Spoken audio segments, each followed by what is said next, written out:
Hi, my name is Attorney Walter Rudolph Hnot III. I'm with Disability Resolution PA in Orlando, Orange County-based Social Security Disability Law Firm. Let's go ahead and look at number 6.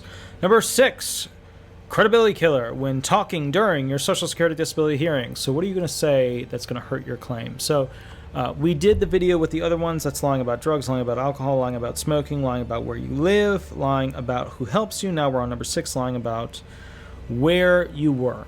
Okay, so I had a claimant. She was feisty, and I'm saying that as a polite version of her because you know when you say somebody's feisty, you could be saying that they were evil, horrible person that was mean. Even those words are probably a little light on the description of this particular claimant. She was... I had no employees that would work with her.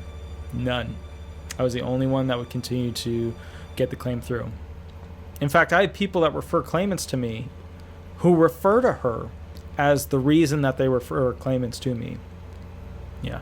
So, okay, let's go through this real quick.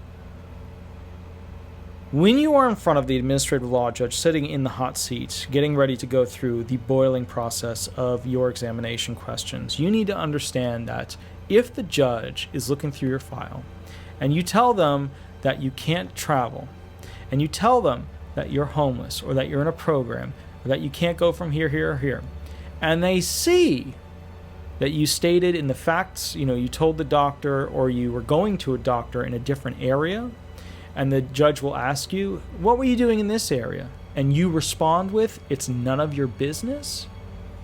Or you respond with, I'm not really sure. Or you respond with, da-da-da-da-da-da-da. You are going to get grilled for 15 minutes. And let me tell you what's going to come out of it. Here are the options. Here's the plethora so that you understand.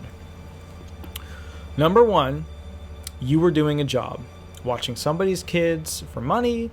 You were, doing a side job, cleaning a hotel, whatever. You were doing a job. Number 2, somebody was housing you and you were lying about being homeless. Number 3, you were, and this is one that actually happened, you were doing crack deals, right? So you were doing some illegal activity that was outside of your area, right? And that's why they were doing it. They were distributing it. There was a hotel room, blah, blah, blah, blah. You had some issues the next day, so you went to the hospital. That's why you're up there. So you'll get grilled on these things, right? You'll get grilled. And then all of a sudden, the judge is going to realize how much of a liar you are. But whenever you're in there, and I had a claimant, ironically, recently, this week, who said to the judge, well, don't you know what this is? You never want to put the judge in a position where their ego feels slighted. And that can be where you insult them. And that can be, like one time I said I was talking with the judge and we were going through it, and the judge mispronounced a word, and I smiled and went, like that? And I thought, oh no, this judge is going to know that I think that they, mispronounced the word or whatever.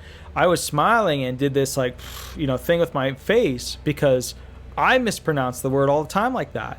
I was thinking, fellow teammate. But I'm sure they construed that as like a thing where they were like, this guy thinks he's so smart, and oh my goodness, I hate him so much, and da da da da da da. Honestly, I don't think this judge would do that because they're a really classy individual. To be honest with you, they're somebody that I just some people are above reproach people, and those above reproach people are really incredible. And this particular judge is like that. But anyway, it happened. And it was just my visceral response to screwing up the pronunciation of that word. Anyways, so let's go back to the next thing, number 6. So what this means is that if you're in an area that the expectation you can't be in it. So let me give you a classic example. How far can you drive in your car? I can only drive 30 minutes before I feel excruciating pain and I'm done for the rest of the day.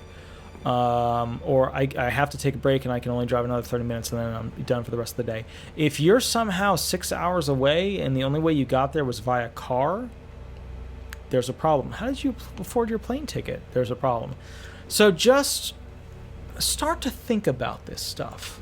Turn your lawyer brain on, or hire a lawyer to turn the lawyer's brain on for your particular claim so that you can do well. And for a lot of you guys, I don't know why, but a lot of the big mega big box firms won't run questions with you ahead of time, or they'll just have a phrase that'll be like, look, I just need you to tell the truth when you're in there, and remember, the point is to show how you can't work.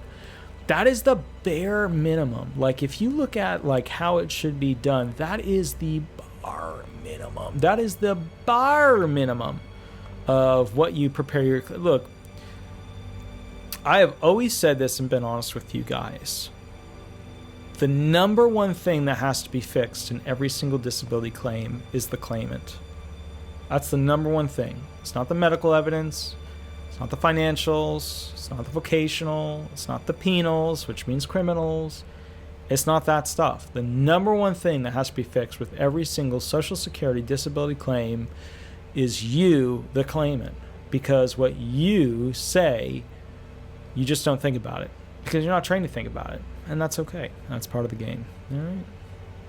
Not that it's a game and yada, yada, yada. But it feels like that sometimes to me. It really does. It feels like it's a chutes and ladders. You know, be careful what you wish for. Be careful what you say situation. You know, it is a system. And it can be one of those things where sometimes I get really frustrated with it because it does feel like I'm playing a game with it. You know, I'm trying to get this person through the Monopoly board. And it's tough, and that's sad, and it shouldn't be like that. But to be honest with you, the more I learn about this system, the more I sit back and I go, I know how I'd make it better, but I don't even know how they would integrate it effectively. You know, it's easy to say, hey, I would do this. But to get the culture to change, to effectively integrate it into the user interface so that people on both sides of the fence, I don't know. The more and more I see this stuff, the more I realize how hard it is to steer a big ship. You know, that's kind of the thing. Anyways, my name is Attorney Walter Rudolph Hnot III. I'm with Disability Resolution PA in Orlando, Orange County, based Social Disability Law Firm. If you have a question that you want to give me, or you want a more up-to-date, information on that particular question, or you want a video made about a particular topic that you like, that's fine. Shoot me an email, give me a call. I can always add your question to the list, and we will go from there. Thanks so much. Bye-bye.